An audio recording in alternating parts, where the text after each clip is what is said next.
प्रभु यीशु मसीह के नाम में आप सबको जय मसीह की। प्रियों, इन दिनों में हम बहुत से वचनों को सुनते हैं, देखते हैं और कई ऐसी बातों को सीखते हैं। उनमें सबसे फ्रंट पे क्या है? अंत के दिनों के विषय में। और अंत के दिनों के विषय में आज खुलकर और ज़्यादा से ज़्यादा प्रचार को हम सुन रहे हैं, देख रहे हैं कि अंत आ गया, अंत आ गया। लेकिन जो सच में वचन पवित्र आत्मा के गाइड में चलकर पढ़कर चलते हैं, वो ये समझ सकते हैं कि सही शिक्षा या सही बातें क्या है। अभी अंत आना असंभव है, नामुमकिन है।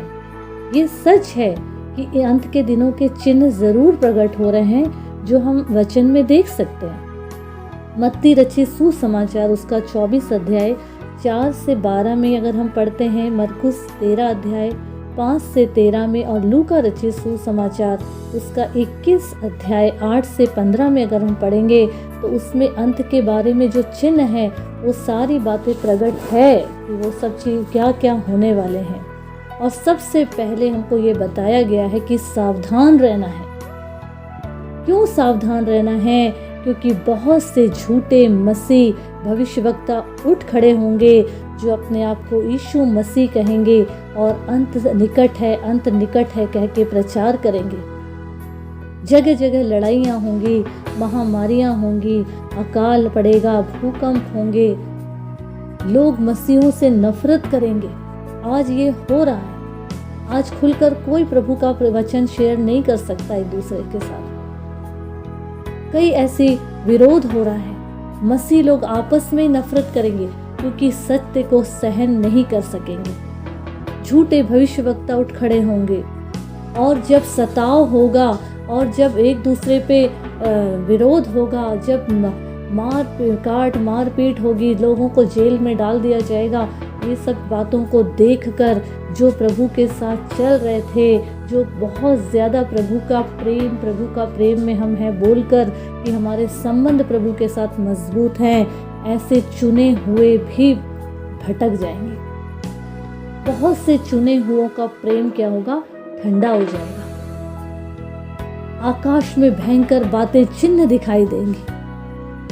कई ऐसी बातें हैं जो हम समझ सकते हैं, लेकिन वचन से ही अगर हम देखेंगे तो मत्ती रचित सुसमाचार उसका 24 अध्याय उसका 14 पद में हम देखेंगे, और राज का ये सुसमाचार सारे जगत में प्रचार किया जाएगा कि सब जातियों पर गवाही हो, तब अंत आ जाएगा।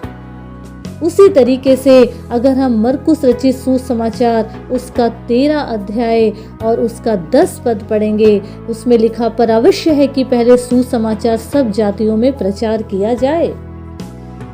मतलब कि एक छोर से लेके दूसरे छोर तक, एक कोने से लेके दूसरे कोने तक, पृथ्वी के एक एक इंसानों तक अगर जब तक सुसमाचार नहीं पहुंचेगा, वो लोग प्रभु को नहीं जानेंगे, अंत नहीं आएगा। इसीलिए हमको ये अंत के बारे में के पीछे नहीं भागना है। हमको सुसमाचार पढ़ना है और सुसमाचार प्रचार करना है। प्रभु के वचनों को एक दूसरे के साथ बांटना है। जब तक परमेश्वर ने हमें इस पृथ्वी में जिंदगी दिया है, उस जीवन का सदुपयोग करना है। हमको प्रभु के साथ बढ़ना है।